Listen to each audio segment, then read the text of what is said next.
Kemudian perbedaan antara cut, copy, dan paste. Sini saya dulu memberikan contoh dulu, misalnya teks pada misalnya pengantar aplikasi komputer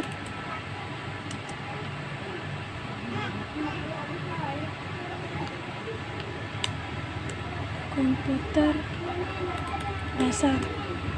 Nah, di sini saya akan menunjukkan perbedaan antara copycat dan copy paste.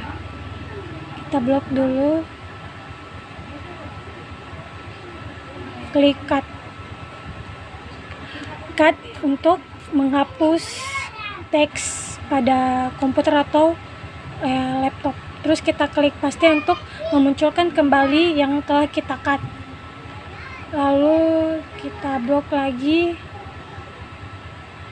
Lalu kita klik copy.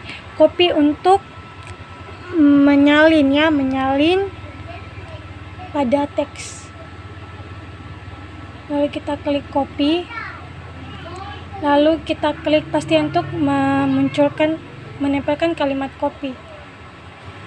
Kita klik sini ya, kita klik paste dan muncul seperti ini. Kita kasih 5. Jadi fungsi paste itu untuk menempel kalimat yang telah di-copy. Kemudian kita berpindah pada font. Nah, di sini ada beberapa fungsi ya. Misalnya seperti salah satunya bold. Nah, bold itu berfungsi untuk menebalkan suatu tulisan pada teks ya, menebalkan teks, misalnya seperti ini. Kita klik ini dan nah seperti ini ya contohnya, untuk menebalkan teks. Dan di sebelah bold sini ada italic, itu fungsinya untuk memiringkan suatu tulisan atau teks ya. Saya berikan contoh. Saya bold dulu, lalu kita klik dan seperti ini jadinya, menjadi miring ya tulisannya. Dan di sebelah tulisan miring ini, italic, ini fungsinya untuk memberikan garis pada teks. Misal di sini ada beberapa pilihan ya, ada seperti garis lurus tebal dan titik garis dan sebagainya. Misalnya kita klik yang ini ya, seperti ini contohnya. Lalu kita bold. Nah, contoh ini, font ini namanya itu sticker throat ya. Gimana bacanya, mungkin seperti itu. Ini gunanya untuk memberikan coretan pada tengah teks bercoretnya.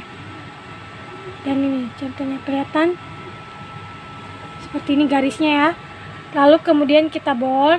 Kemudian di sini ada beberapa contoh lagi seperti superscript, itu gunanya untuk memberikan kuadrat ya, kuadrat atau pangkat, yang ada pangkatnya gitu. Misalnya yang ada pada pelajaran kimia atau fisika, yang penting ada kayak kuadrat-kuadratnya. Saya berikan contoh seperti ini, misalnya CO, saya tulis di sini CO, lalu kita klik ini, lalu kita klik 2.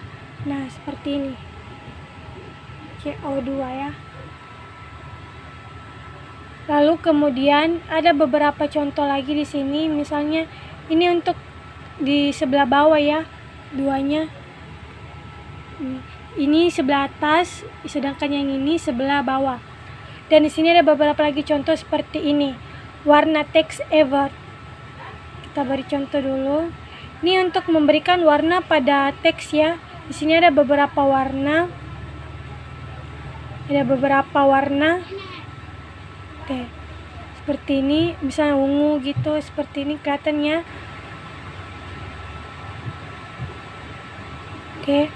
Dan ini fungsinya seperti hampir sama, cuman ini di bagian wallpaper atau di bagian belakang tulisan ya, seperti ini berwarna. Lalu ini memberikan warna pada teks. Misalnya ini merah, biru, kuning, kan berwarna kan? Oke. Sedangkan ini fungsinya untuk sentence case, itu fungsinya untuk mengganti tulisan ya, tulisan pada teks. Misalnya ini, saya hapus dulu bagian ini ya.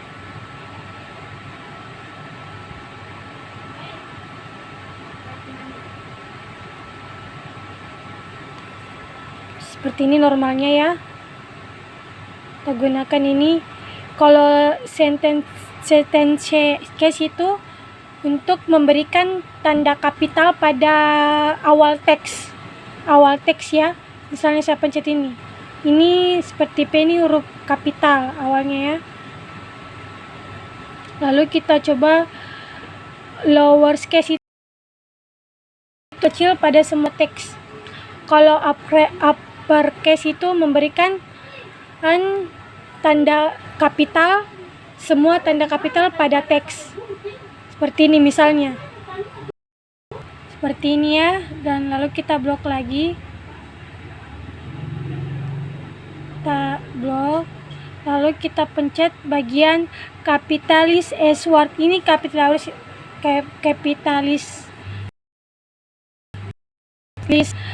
huruf kapital pada setiap kata, pada setiap awal kata. Misal saya pencetnya seperti ini, kan kelihatan.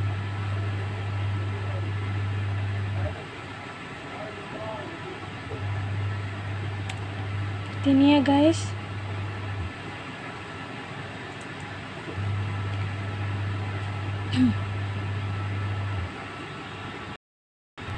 Tampilannya seperti ini ya. Pada awal katanya tuh menggunakan huruf kapital.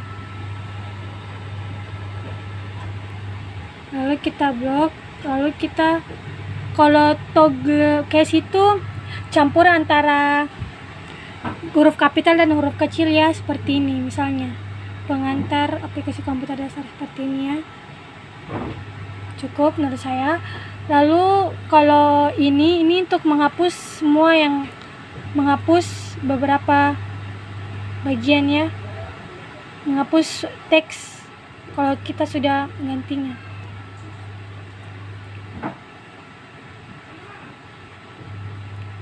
Kita coba.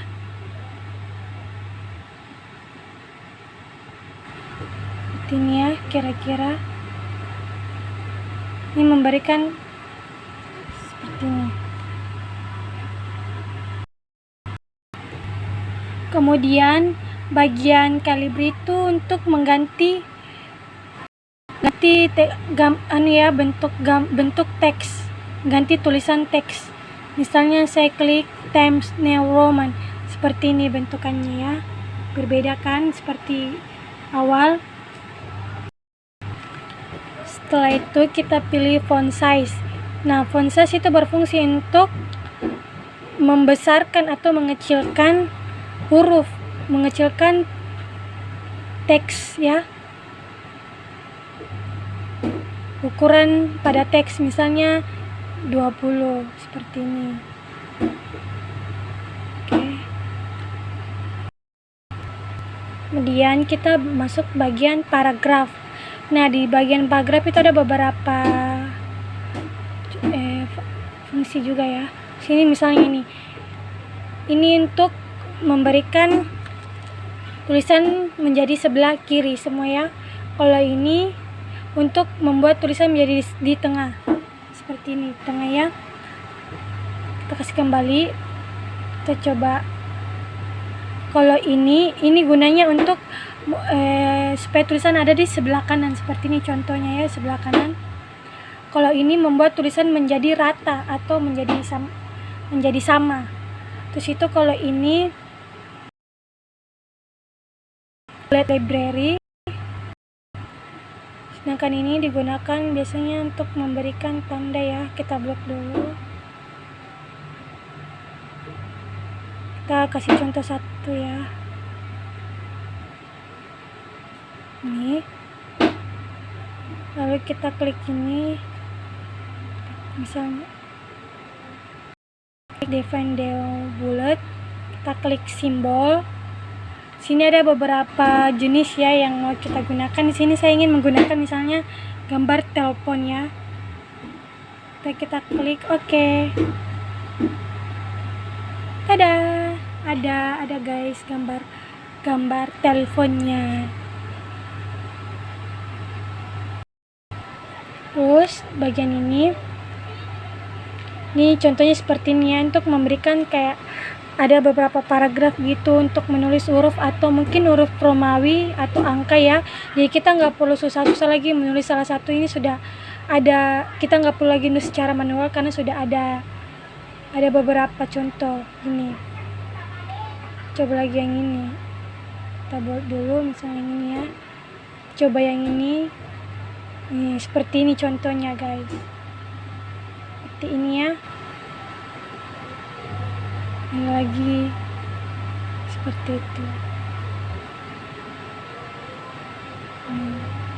Seperti ini contohnya. Kemudian kalau yang ini hampir sama yang di sebelah ini, current list. Kini kayak lebih nggak beratur gitu ya, kayak lebih meningkat gitu ke bawah ke samping seperti ini ya.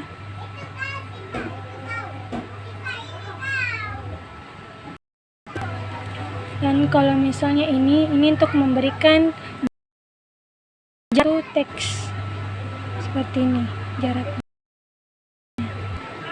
misalnya ya.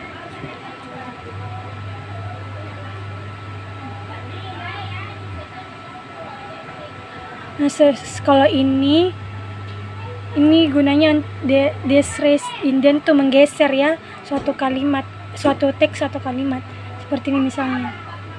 Teks ini untuk ke arah kanan, sedangkan ini untuk ke arah kiri.